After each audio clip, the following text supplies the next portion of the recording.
with several confessions. First, when I received the email from Jean asking me to speak about the Mexican-American War, I thought, I don't really know very much about the Mexican-American War, which actually confirms the notice that they put in their brochure that, in fact, this is something that's taught very little in American schools. So then I started thinking, well, okay, what do I know about it? And what important document emerged from that conflict that I would like to talk about? And all of a sudden it occurred to me, yes, Henry David Thoreau's essay on civil disobedience, which I knew particularly as a model for anti-war protest during the Vietnam era, that Henry David Thoreau had refused to pay his taxes that would go to support an immoral war. And by the 1966, LBJ enacted a new tax, a phone surcharge, 10% on your phone bill, that was to go to help pay for the war in Vietnam. And a number of people then decided that they wouldn't pay their phone tax, so every month they put $1.35 or $2.17 or something into an escrow account for fear that somehow the money would someday be collected from them. And a number of my friends had done that. So I thought, okay, let's talk about Thoreau's essay on civil disobedience as a way of getting at American dissent against the Mexican-American War. So that's one confession. I didn't know much about it. Two, I actually hadn't read the essay yet when I assigned it to you to read. But I hope that some of you have read it. And my third confession is that when I read it, I found it actually to be quite difficult to read. That there were parts that were really hard to figure out exactly what his argument was. So I hope together we can decipher some of the key elements of that really important document. Certainly, it has inspired many protests since the time that it was first delivered in 1849. So Thoreau's friend Bronson Alcott, who he was one of his neighbors there at Concord, also quite eccentric. You may know him best as the father of Louisa May Alcott. Bronson Alcott described Thoreau's act. That man is the independent of independence. In fact, is the sole signer of the Declaration, and a revolution in himself, having got beyond the signing to the doing it out fully. So Bronson Alcott himself had refused to pay his taxes in 1843, and it was in fact Alcott's model that Thoreau was following when he refused to pay his own taxes. Mohandas Gandhi credited Thoreau with being a practical revolutionary, because indeed he put his revolutionary ideals into practice. Martin Luther King Jr. said in his autobiography, "I became convinced that non-cooperation with evil is as much a moral obligation as is cooperation with good. No other person has been more eloquent and passionate in getting this idea across than Henry David Thoreau. As a result of his writings and personal witness, we are heirs of a legacy of creative protest." And I think when you read about Thoreau's essay, that always then his influence on Gandhi and Martin Luther King Jr. are mentioned as part of the introduction to it. Those ideas have continued into protest movements into our own century. So at the very end of her life, Susan Sontag, in addressing an anti-war rally in New York in 2003, now rallying against the war in Iraq, put it this way: "Thoreau's going to prison in 1846 for refusing to pay the poll tax in protest against the American war on Mexico hardly stopped the war. But the resonance of that most unpunishing and briefest spell of imprisonment has not ceased to inspire principled resistance to injustice through the second half of the 20th century and into our new era. The likelihood that your acts of resistance cannot stop the injustice does not exempt you from acting in what you sincerely and reflectively hold to be the best interests of your community. So, in fact, this essay that's difficult to read and really needs to be put into context to understand it fully, this essay has continued to inspire many other people to protest against injustice. So I want to describe for you the context in which Thoreau's essay was written and delivered, and then hopefully enough of you have read it that we can discuss some of Thoreau's ideas, as well as the ones that became more widespread in the Northern indictment of slavery's expansion in the years of the Mexican-American War. And actually, you know, if anytime you have questions and you want to interrupt me, just go ahead and throw up your hand. I'll be glad to. So, stop now. Any questions? Okay, I'll plunge on ahead. In many ways, the Mexican-American War is a relatively short series of episodes, but with absolutely pivotal consequences.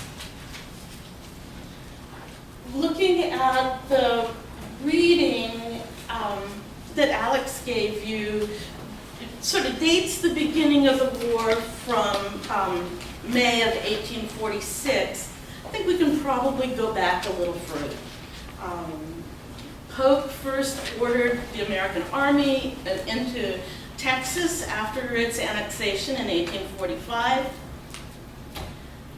By January of 1846, he ordered the troops to go further south, deliberately moving them into contested territory. So before they'd been stationed north of the Nueces River, but then he ordered them to go on south beyond the Nueces to go toward the Rio Grande, obviously in hopes of provoking a war.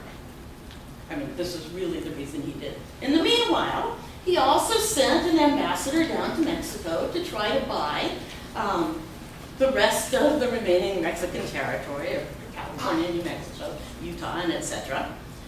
And as he was waiting for the return of his ambassador with some news, he started writing his war message.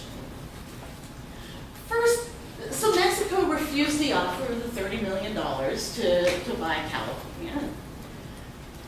And so he was starting to write his war message based on the insult that Americans had suffered because of the refusal to accept this good deal, when he got word that the troops that he'd sent south had in fact been attacked. Hurrah! He could rewrite his war message to now claim that Americans had been attacked by a Mexican aggressor. So the actual shots were first fired in April of 1846. It took about 2 weeks for news of them to reach Washington, D.C., where he was already busy at work writing his war message. He got the news and then could go ahead and edit his war message to make it, to say,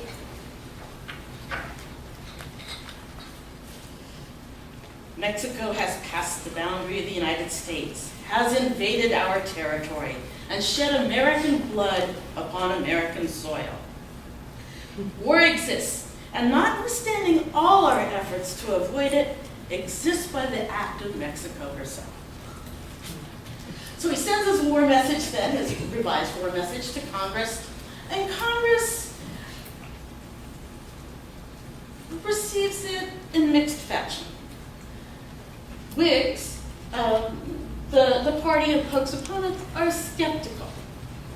And a few Whigs in both the House of Representatives and the Senate refused to vote for declaring war. But by and large, the idea of this enormous land grab was really popular. And Congress voted right away to declare war, granted him the right to call up 50,000 volunteers to fill state militias, and also appropriated $10 million to initially pay for the war. So we can say perhaps the war begins in January 1846 with American incursions into disputed territory. Shots are fired in April. War is actually declared in May. And in the meanwhile then, Polk sets to work negotiating with Great Britain over the other disputed territory that was currently on his plate right then to settle the boundary disputes with Great Britain over how much of Oregon territory would join the United States, so he wouldn't have to be fighting war on two fronts at the same time. So dating the beginning of the war from either January or May of 1846, the surrender of Mexico City, September of 1847. In the meanwhile, there's events happening here in California. Commodore Sloat. Oh, sure. Could I ask a question? Sure. When did Lincoln introduce his spot resolution? Was it when war was first declared in that debate in Congress, or was it later?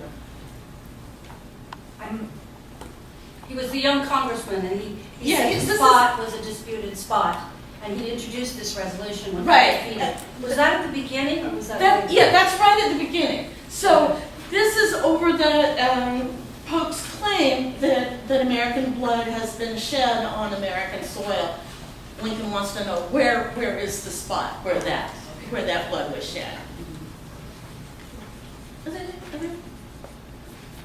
in the meanwhile, the California theater of the war is also developing, with Commodore Sloat raising the American flag at Monterey in July 7th of 1846. Though things are still unsettled here in California really until January of 1847. And then finally, the treaty ending the war is signed and ratified in early 1848. So about 2 years for the whole war. Relatively short period of time. The total cost was about $100 million, which includes the $15 million to purchase California at the end of the war. Probably about 90,000 U.S. men were under arms, of whom about 1,500 were killed in battle, 3,500 were wounded, and another about 9,000 died of non-battle-related diseases. So, not a very big war as wars go, but with absolutely far-ranging results. As a result of the war and the previous annexation of Texas and the settling of the boundary disputes with Great Britain, American land increased by 70% under Polk. And it was the fate of this land, whether this land would be free or slave, was the question that would ultimately lead to the Civil War. So it's ironic in a way. The acquisition of all this land was really the reflection of a burst of American nationalism. And the result of this success of nationalism would ultimately divide the nation. The war also spurred the realignment of national political parties. It gave many of the leading generals of the Civil War their first taste of battle and their first military experiences. it created the context for Henry David Thoreau to write his essay. And for the emergence of other critiques of the war. And what's really important in the essay is that the way that a critique of the war and a critique of slavery are completely intertwined. Questions here? What? Okay. So, a little bit more about some background to help place everything into context. And that's to think about the politics of the United States, the political culture of the United States in the years before the war. Already, now see, if I were cooler, I would have a PowerPoint slide. But I don't. I have a photocopy.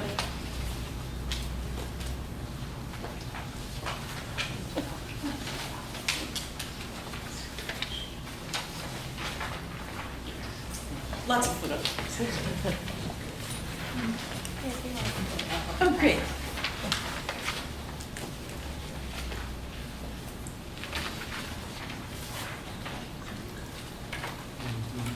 So, already before the war, the first great sectional issue had erupted and then been patched over with the Missouri Compromise. That the question, again, of the expansion of slavery,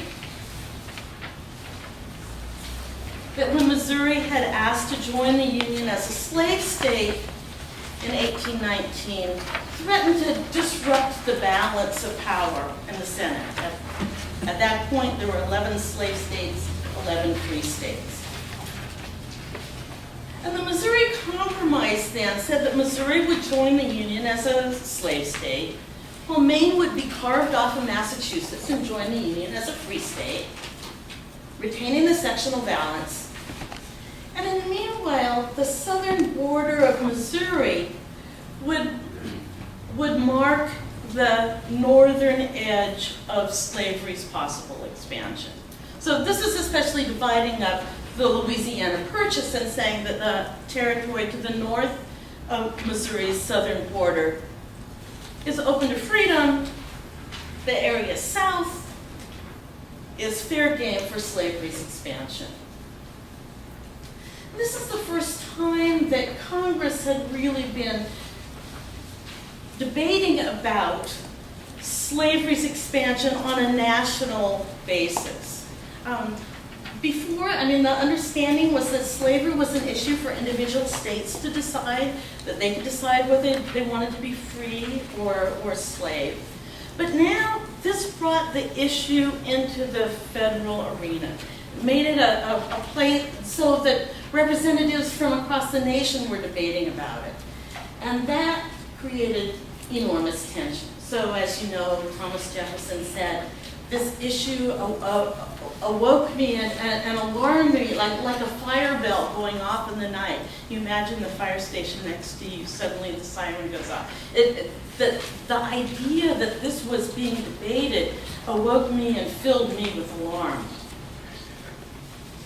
So you can see by the map then that in 1819, 1820, that the compromise line settles a lot of the issue of where slavery would expand, but that with the acquisition of all this new territory from Spain and then Mexico, suddenly throws the whole thing really wide open again. So that's one key issue, that sectionalism had broken out and then been sort of covered up again as a result of the Missouri Compromise. Second part of the necessary background is the emergence of the second party system, which had been created in part to minimize the disruptiveness of sectional animosities. So by the mid-1830s, there's two national parties, each with strong appeal in all sections. The Democrats were really the party of small government at this time. And so that slogan that Thoreau starts his essay with is really a version of the masthead of one of the leading Democratic newspapers. The masthead said, "The best government is that which governs least." It's the slogan of the U.S. Magazine and Democratic Review, whose editor also was the one, John L. O'Sullivan, who coined the phrase manifest destiny. That it was America's manifest destiny, that God planted settlers from Europe on the eastern seaboard because God intended that they sweep across all the rest of the continent from sea to shining sea. So in fact, the Democrats are the party of small government, of expansion, vast territorial expansion, and in kind of an interesting irony, they're also the party of equality, or at least when it comes to free white men.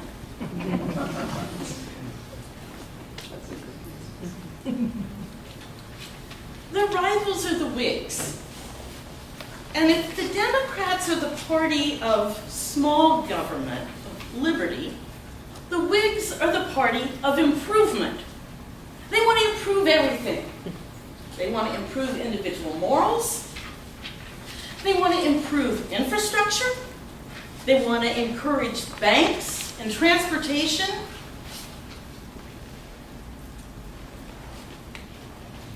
And in a way, the Whigs are a little bit more comfortable with hierarchy. They're really in favor of a meritocracy. And in a meritocracy, you can find room for people who aren't free white men to display talent and rise up. So if you're going to find a political party that's somewhat more sympathetic, say, to free African Americans or an expanded role for women, you might find that in the Whig Party. You certainly won't find it among the Democrats.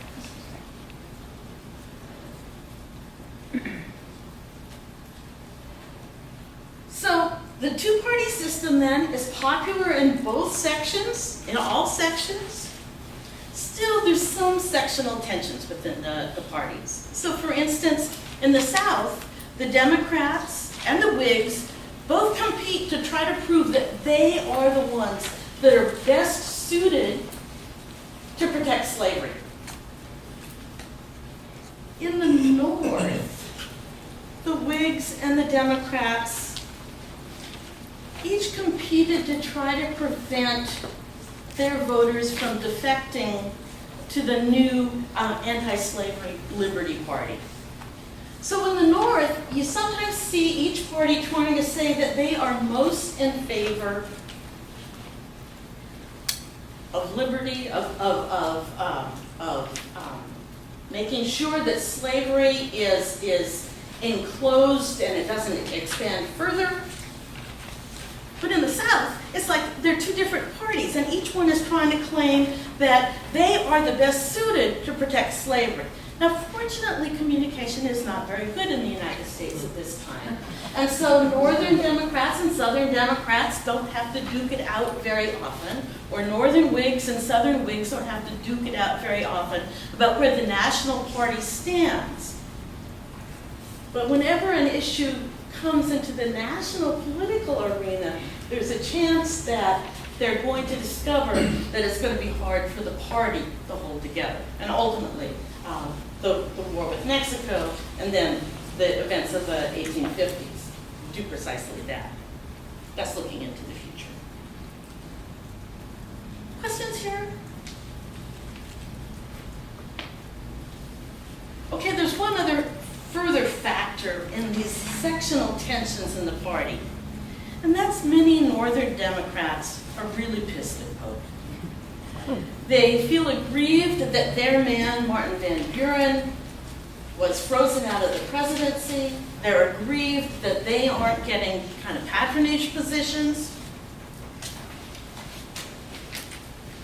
And so they're willing, for personal reasons, also to be in opposition to Pope. When the war began then, some of these tensions would become much more acute. And Ralph Waldo Emerson, at the beginning of the war, said, all right, yes, the United States will conquer Mexico, but it will be like the man who takes the arsenic pill. He swallows it down, and then the arsenic wins. Mexico will poison us, he predicted. And in many ways, those were really prophetic words. American involvement in the war, the acquisition of this vast new territory, ultimately created problems that could not be resolved.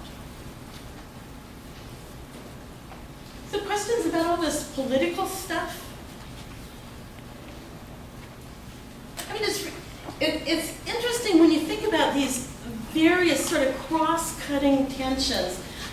In the same way as looking at, say, the debate now whether Obama will be authorized to continue the war in Libya or not. So you can see in that debate also partisan responses. You can see divisions within parties. You can see personal responses. All sorts of different kinds of motivations involved in the stands that people take. And this is really true in the mid-1840s as well. Yeah?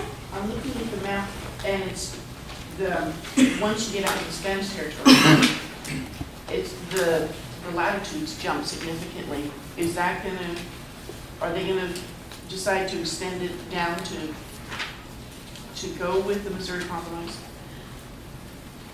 Well, that actually is one proposal that ultimately was presented as late as 1860, an attempt to keep the nation from dividing, to just extend the Missouri Compromise line all the way to the Pacific and let everything north be free, everything south be slave. But Americans weren't ready to compromise in the fall of 1860, so that didn't happen. That was one possible solution to the problem. There's really three solutions that come out. And I'm getting a bit ahead of myself here. I'm sorry. Can I clarify then? So this the part that's shaded versus unshaded. They agree that you're saying with the Missouri Compromise, they agree to that point only with how the division's going to work? Let's see. Let me look at your map. I'm and you sorry. can show me what oh, great. Okay. Okay. At this point, it goes to here. Yeah. And then they agree. So you're saying basically by 1860 they're not going to. Is this all supposed to be free at that point? Oh, okay. So I mean, this is really the big issue of what will happen to these territories. And the solution that ultimately Northerners propose is that all territories shall be free. And that's the solution in the Wilmot Proviso that I'll talk about in more detail. Okay. At the same time that Wilmot says that neither slavery nor involuntary servitude shall exist in any territory to be gained from Mexico, that's what Wilmot is arguing. John C. Calhoun says, you know, the territories belong alike to all Americans. It is the role of the federal government to protect slavery in the territories everywhere. So Wilmot is saying slavery shall not exist in any of these territories. Calhoun is saying slavery must exist in all of these territories and the government must protect it. And Calhoun laughed at this, saying that, this is like, each of these proposals is like one half of a scissors. Wilmot has his half of the scissors, I have my half of the scissors. Separately, they don't cut. But if we insist on them together, this is going to be the dividing line that snips the nation apart. And so ultimately, that is exactly the question. I'll get to that in a bit. Other questions? Yeah. I was interested about how the lack of communication between the two political parties in their northern and southern house. How did that play out? I mean, are there instances where there was opportunities for conflict and they were kind of allowed to disappear? I think you probably see it most in the Whig Party. And especially in their two great moments of victory. I mean, although they're the second big political party, they don't really elect very many people to national office. So the first one is William Henry Harrison. It as a result of that wonderful razzmatazz campaign, Tippecanoe and Tyler too, and together, and with them together we'll beat little Van, oh Van is a used up man. I mean, this is your perfect 30-second news bite. People would parade through town singing, oh Van is a used up man. And they accused him of being effeminate, of all these things, that he was so fat he had to wear a girdle and it made his face red. So this is successful and wins William Henry Harrison the White House, but he doesn't run on any kind of political platform that year. So the way that they keep the party together is they don't agree on any platform. And in fact, they make a principle of that. They say, any unprincipled man will agree to support anything. So we won't have a platform, and you can just rely on his character. It's kind of like red herring politics. Exactly. Oh, look over here. Look over here. Exactly. The problem was twofold. First, that he had the misfortune to die after being in office only 40 days. And that secondly, Tyler, too, was really a Whig only because he hated Andrew Jackson so much. He was a Virginian who didn't agree with any of the Whig stances on anything. And so the accidental president then doesn't really stand for anything that the Whig Party stands for. So that's their one moment. And then their second moment was when Taylor, as a result of being a war hero in the war with Mexico, is elected in 1852. Taylor had never voted in a national election. So he thought he was a Whig, but he wasn't really committed to anything politically either. And so, in a way, the Whig victories there show what happens when you don't spend a lot of time talking among the party and maintaining party discipline. Can I ask you a question? Yeah. Were Harrison, Taylor, or Tyler slave owners? Yes. In fact, every president from the founding up until 1860 was a slave owner except for the two Adams. So only John Adams and John Quincy Adams were not slave owners. Van Buren was a slave owner? I beg your pardon? Van Buren was a slave owner? Yeah.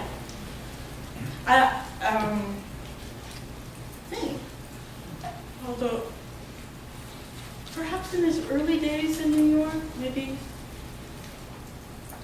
his father ran a tavern, maybe the tavern keep.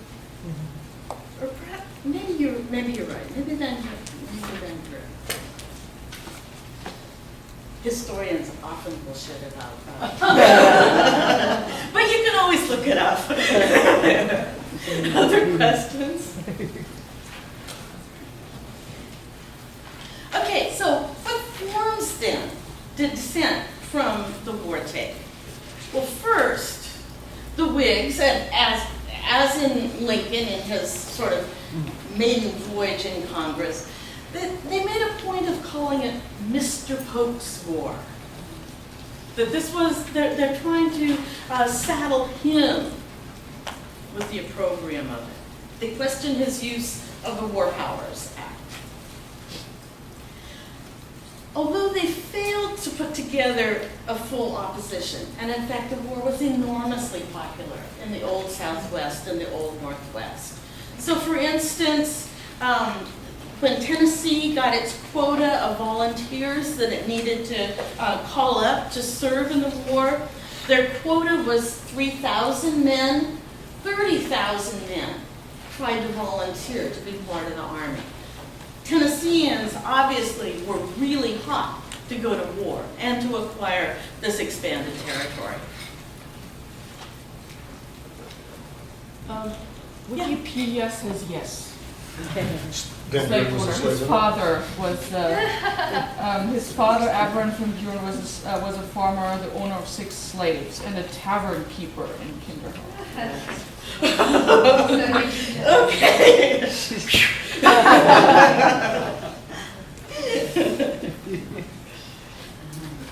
So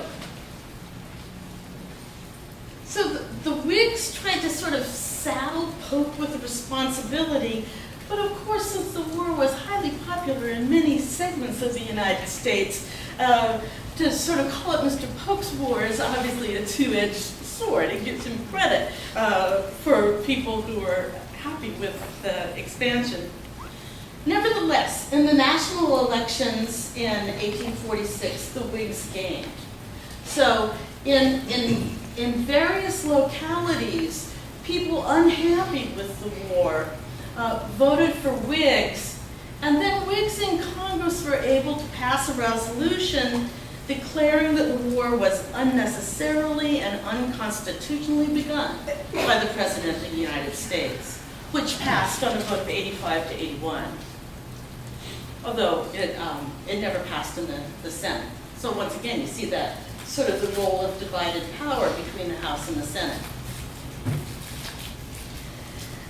The Massachusetts legislature declared in 1847 that this unconstitutional war was being waged for the, quote, triple object of extending slavery, of strengthening the slave power, and of obtaining control of the free states. And Massachusetts was probably particularly opposed to the war. So I think it was the logical state for Thoreau to be living in to voice his own protest. So Massachusetts, when they were given their quota of volunteers, took them 8 months to fill their quota. That men were much more reluctant to fight for Mr. Polk's War in Massachusetts than they were in Tennessee. The abolitionists in Massachusetts moved faster than many to declaring the war a reason for secession. So abolitionists in Massachusetts then circulated petitions asking residents to show their dissent from the war by asking that Massachusetts withdraw from the Union. Garrison's slogan was, "No union with slaveholders." And 2,834 people in Massachusetts signed that petition. Probably about 2/3 of them men, voters, and 1/3 of them residents, i.e. women. And typically Massachusetts petitions distinguish between if you were a resident or an inhabitant and a citizen. The understanding was that since women didn't have the right to vote, even though they did have the right to petition, but that since women didn't have the right to vote, they weren't fully citizens of Massachusetts.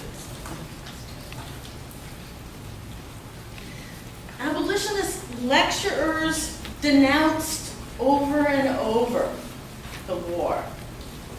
Joshua Giddings called it, who served in the House of Representatives, one of the stalwart anti-slavery men in the House of Representatives, said this was a criminal murder of an unoffending people. Frederick Douglass, who you know of, by 1848 was already editor of the North Star, and he also took time out from his editorial duties to travel through the eastern United States, speaking against slavery, against the war. So one of his friends sitting in New Bedford took notes of Douglass's speech there. And he described Douglass as saying, he spoke of the corruptness of the national character as indicated by the annexation of Texas for the extension of slavery, the war with the Mexican Republic for the reestablishment of slavery, the love of military glory, the spirit of conquest that possesses the American heart.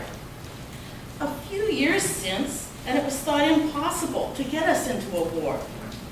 But the voice of slavery is for war. At the command of slavery, the nation precipitates itself into a war with its neighbor, a weak and misruled state. And to sustain the war, pours out its treasure and its blood like water in the face of heaven, shouting, our country, right or wrong. We have done this. Armed with unrighteousness, we are warring with the Almighty. Shall we succeed? No, no. We may seem to succeed, but victory will prove defeat at last and be made the instrumentality by which this proud nation shall be brought low. So what was Polk's explicit position on slavery, one? And two, what was therefore his primary reason for going to war? Was it related to slavery or was it related to his power background? Polk was a slaveholder too, a good son of Tennessee. And he saw no reason to be critical of slavery. He was a firm believer, as a Democrat, in national expansion. So really the strength of his appeal to the electorate was on expansion. He was the first president to be elected without more than 50% of the vote.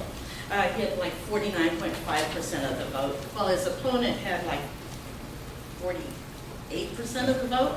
But nevertheless, Polk was convinced that this was a mandate for expansion. But expansion for what purpose? Primarily. Where did slavery fit in the rationale for expansion? I think that probably in his mind, that he agreed with Calhoun that the territory should be open to slavery, but that he also agreed with the many voices in the Democratic Party who argued that slavery would be inappropriate in places like the Willamette Valley in Oregon, that the geography of many areas just determined that it would be settled by small family farmers. So I think ultimately he was probably more indifferent to slavery, but certainly saw no reason why slavery shouldn't expand. Are there other questions? That's okay. Okay, so then Henry David Thoreau combines many of these ideas in his own protest against the war and against slavery, with the additional twist of refusing to pay his poll tax, following the example of his good friend and neighbor. So, how many of you actually got a chance to read the document? Oh, good. Okay, so let's. What impressed you about the document? What what struck in your head as you read it? Yeah. I thought the FBI would probably put him on a terrorist watch list for his anti-government views. According to one of the internet postings of the document, in fact, Thoreau's essay on civil disobedience was part of a booklet or a volume handed out by the USIS, the U.S. Information Service, in the 1940s and 50s, with the idea that this would teach people in subjugated USSR and other places dominated by communism that they should rise up against their government. So it was hopeful that it would be this positive influence. And then Joseph McCarthy read it and decided that it was really anti-American and forced the USIS to take it out of their propaganda that they were distributing. So I think that maybe there's some evidence that you're on the right track there. Other things that impressed you about the document? Yeah. Well, this is not an answer to your question. I'd never read it until this course, and I had always thought of it as a giant tome of protest, like you mentioned Gandhi and King. If he'd been living in Tennessee and written it, I think it would have been a greater protest. I was sort of surprised at his brief stint in prison, and it doesn't really seem to be that tremendous of a protest. The suffering that he experiences compared to, say, King or Gandhi, I was surprised at how it was a tiptoe protest, or so it seemed to me.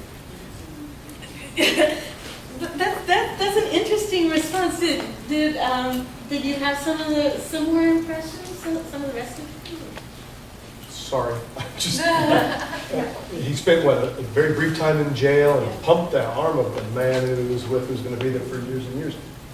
He didn't seem to suffer that much. Yeah, and in fact, he only spent the night in jail because Somebody else paid his taxes. Because somebody else paid his taxes, but actually paid it to the jailer's daughter, and so the daughter didn't know, hadn't informed her father that actually he was free and clear. So even that night in jail was just happenstance. Although he himself says, nobody was as free as I was in Concord jail because my thoughts could travel freely. In fact, I could see all sorts of things about town that I hadn't been able to see before. Stuck here in the middle of town, I could watch the maid flirting in the inn kitchen, and I could see all this stuff. I just couldn't help but think like Frederick Douglass, Harriet Tubman. I mean, those really speak to courage. This is to conscience, and I was just surprised that it wasn't a larger statement. And I think you're really pointing out something that's really important here. The sort of notion of suffering is not one of the tropes that he's really working on here at all. Where Frederick Douglass, in his narrative, is very careful to show all the ways that slavery dehumanizes a person and makes them suffer. I mean, each one of those chapters is so beautifully crafted to have suffering at the very heart of it. But Thoreau's essay really doesn't use that kind of argument scheme at all. Yeah. I just want to say that for myself, and I think for a lot of people, Thoreau's suffering and his protests were insignificant parts of what he did. Is that he laid kind of a philosophical foundation in words from an enfranchised perspective of what responsibility should enfranchised individuals have for their governments and what they're doing to disenfranchise other people. Possibly, a philosophical foundation for that role of the citizen. Really nicely stated, I think. I mean, he's saying that, we have representative government, but what right does any person have to stand in for my conscience? I am responsible for my conscience. I was just going to piggyback on that, just maybe from the perception of, because he was enfranchised, because he was, if anybody had a reason to maintain status quo, and yet he was clearly seeing that there's something beyond that he needed to speak out against. in a way, he does it even more clearly in his essay, Slavery in Massachusetts, which is easier to read, actually, than the essay on civil disobedience. And the Slavery in Massachusetts was one that he delivered in 1854 after Anthony Burns, who'd escaped from slavery in Virginia, been discovered in Boston, was rearrested then. The abolitionists tried to rescue him. They failed. They tried to purchase his freedom. His owner refused at that time. Franklin Pierce sent federal troops to make sure that Anthony Burns would be taken from Boston back into slavery.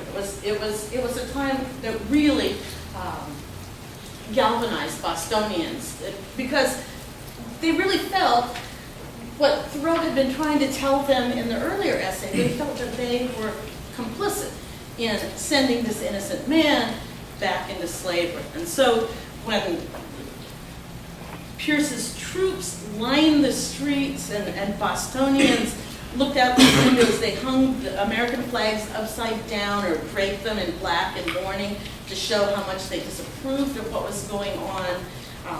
They hissed, "Shame, shame, shame," as the soldiers marched Burns back to the ship that would take him back to slavery. And at that point, then, Thoreau writes Slavery in Massachusetts, saying, you know, how is it that we have a government in Massachusetts whose job is not to prevent innocent men from being kidnapped and taken back into slavery? Why do we have a government at all? And he repeats the kinds of themes that he argues in the earlier essay, saying that we have slavery in Massachusetts because our government is not trying to end it.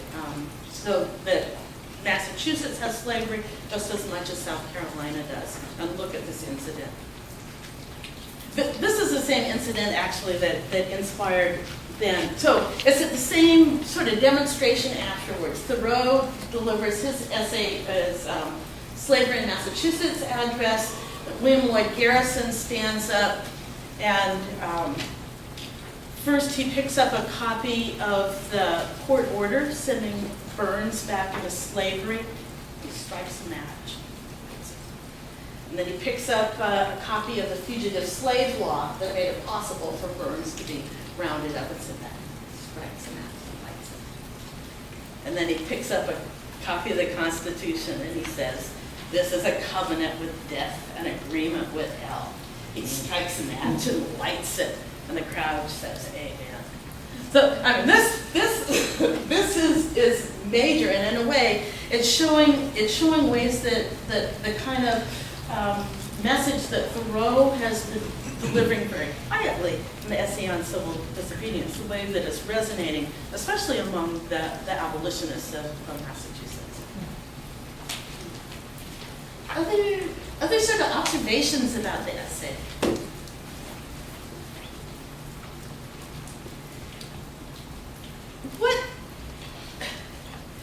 To what extent does the argument seem like it would be widely relevant, and to what extent does it seem like it would be relevant to Thoreau alone?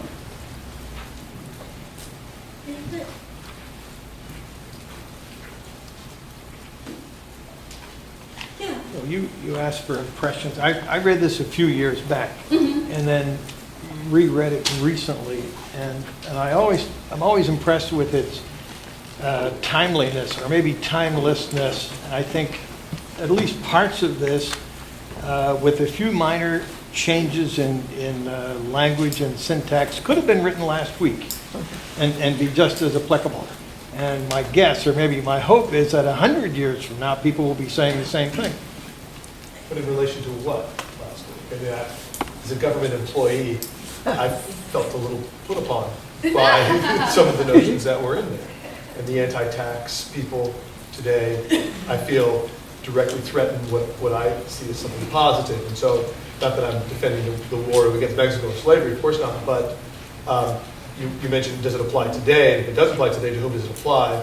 most relevantly, and I suddenly felt defensive.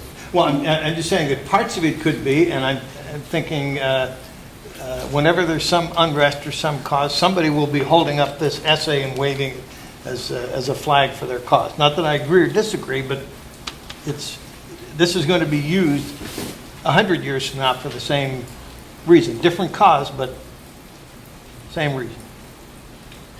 Although, it really is true. I mean, so, among other things, Thoreau calls for a revolution of one.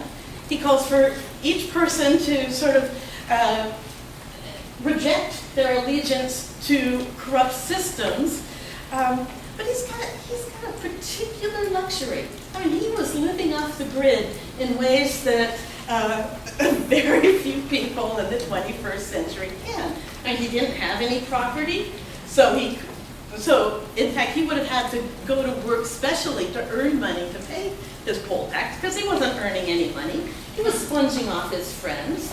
I mean, he was living on land that he didn't own. So on the one hand, like, it's this wonderful quest for authenticity, for being a revolutionary in your own self. But on the other hand, who is as independent of institutions as Thoreau?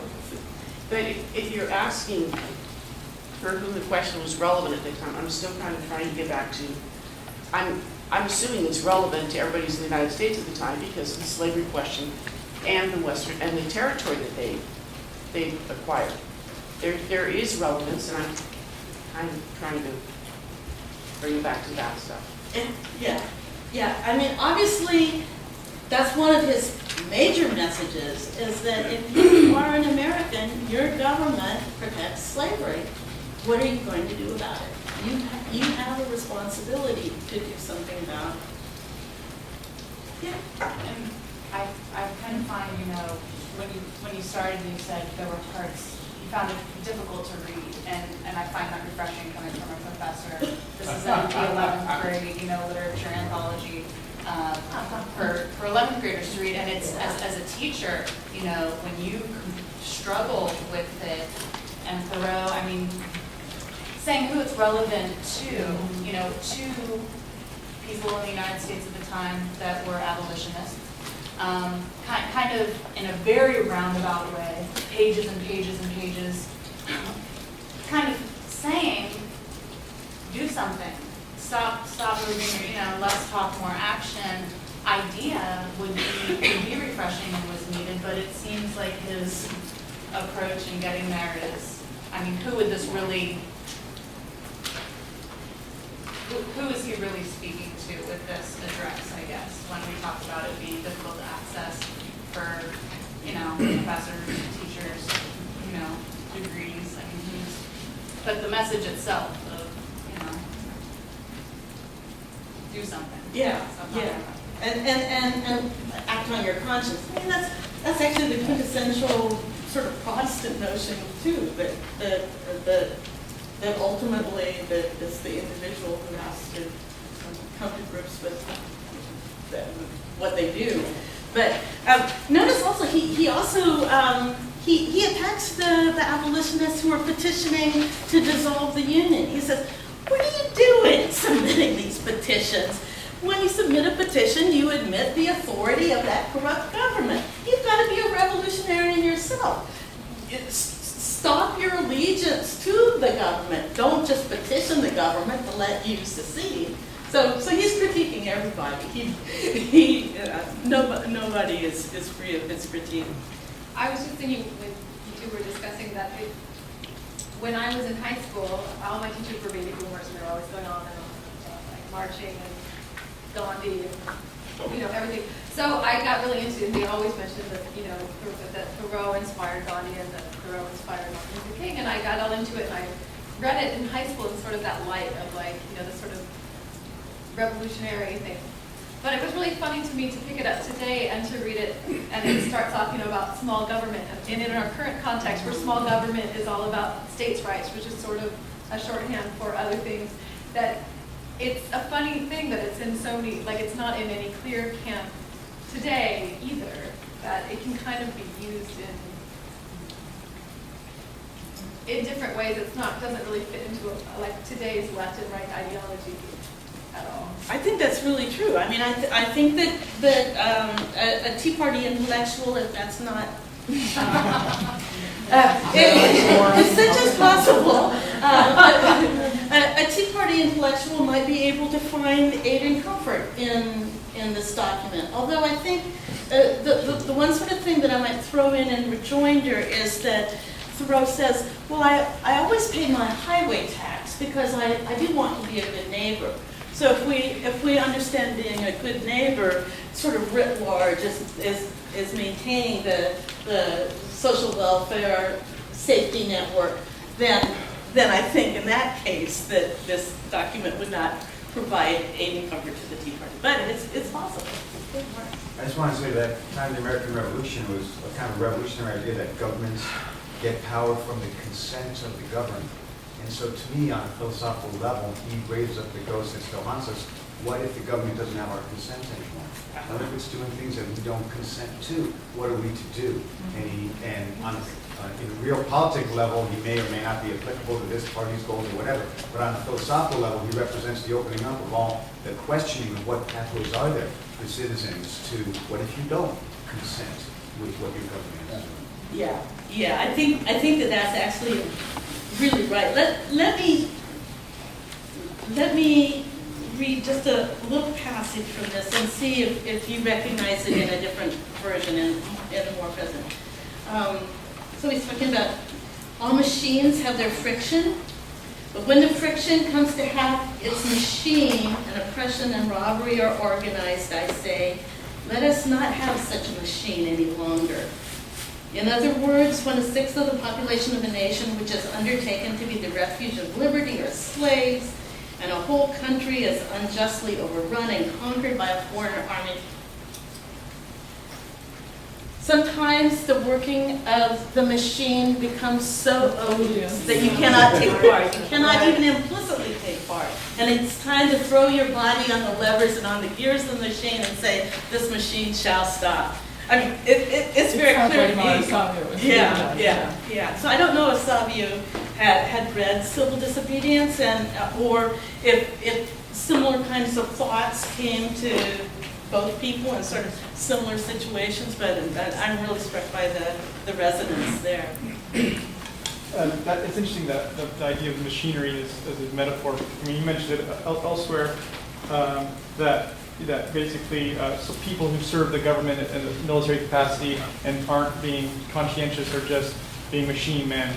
And so, I mean, of course, got Walden Pond and his critique of modernity in a way, and maybe seeing that this kind of this almost mindless expansion that everybody is just on the bandwagon, and so the document then is a necessary, maybe he uses the machinery as a metaphor, but almost it's a critique of the machine because you can't just be another cog. Yeah. If you're not making a personal statement about what you assent to, then you're a cog and you are just he says made of clay and whatever, sticks or whatever. Yeah, exactly. Does Thoreau make reference to the Mexican-American War in other writings?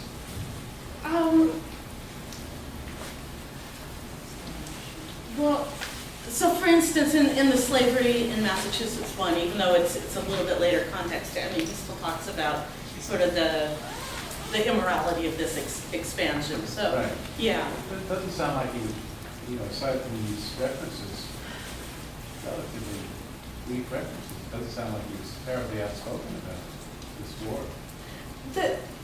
But he becomes more outspoken by the late 50s when he starts, after John Brown's raid on Harper's Ferry, he gives several lectures really extolling John Brown. Right. And at that point, I think you see sort of the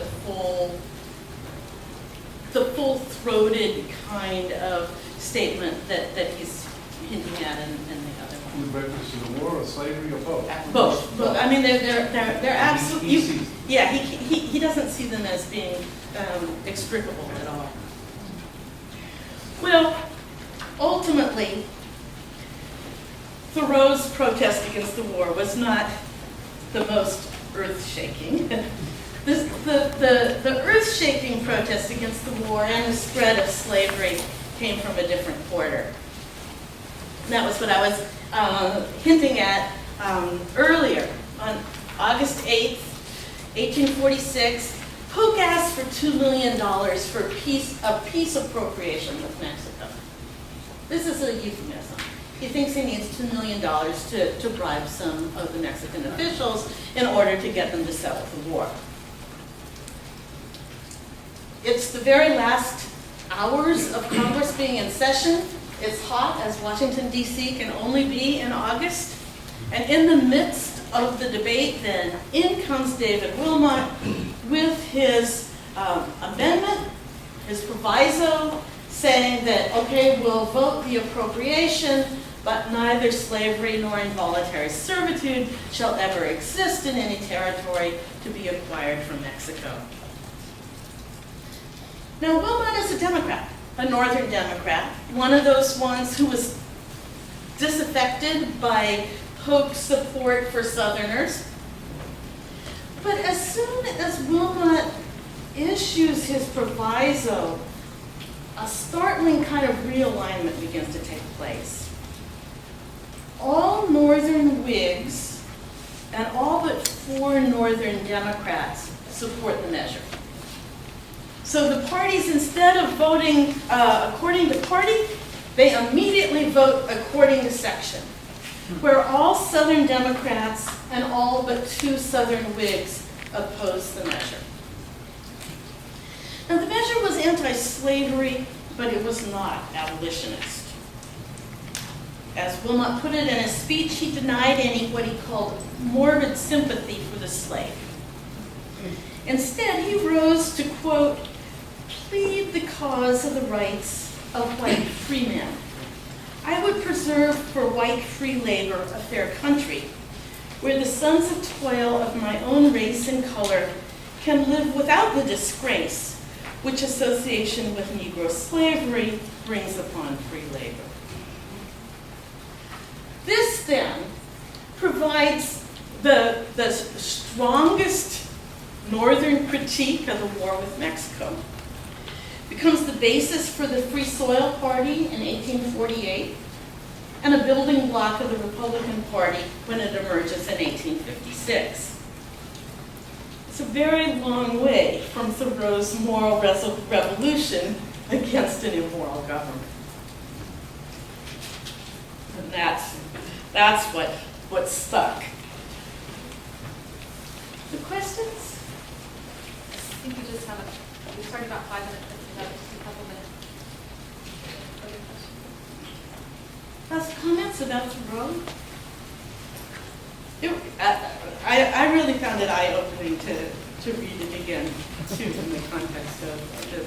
Yeah, well, this gentleman brought it up also, but I guess I was struck that it really, I'm wondering if there was elsewhere in the U.S. at that point any concern for Mexicans and the rights of Mexicans, or, it seems like, and I understand why, it was mostly about slavery and territory, not issue, but did anyone at the time care particularly or see Mexicans as equal at all?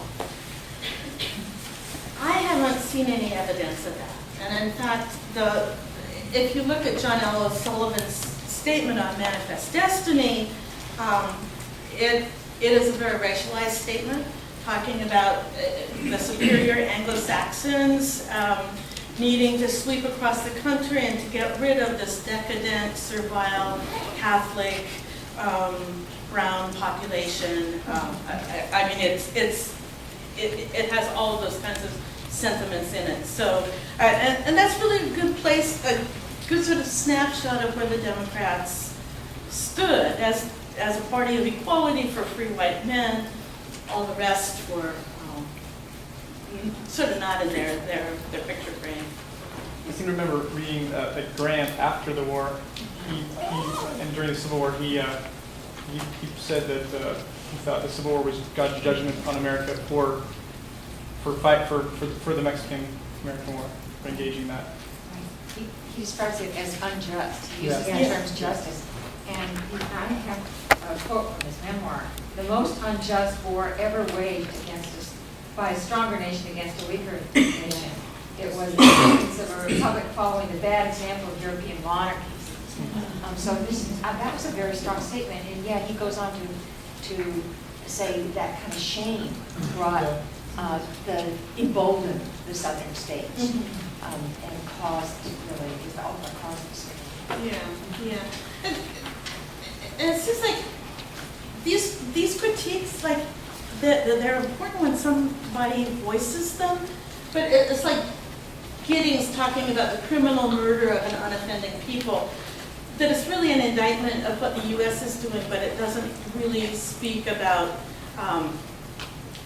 any sort of proactive concern of trying to maintain better relations with Mexico or sort of exalting some kind of equality or brotherhood of nations. It's more just saying bad us. Yes, but that's, you know, when you look today, or the last 50 years, we don't see our presidents talking that way about wars, including ones that we so-called lost. You know, it's always a mistake, and we made a mistake, a sort of tactical mistake, rather than a moral error. Yeah, that's true. He was talking about it moral terms. Yeah. I'm afraid we're going to have to break it up because we do start again at 1. It sounds like it's raining pretty hard outside. I did put a list, if you are looking for a place to go to lunch, I did put a list on the table of places that are less than a mile, tenth of a mile away. There's tons of restaurants around, and we'll have like coffee and cookies when we get back. So we can get those things. But we'll be back again at 1 o'clock.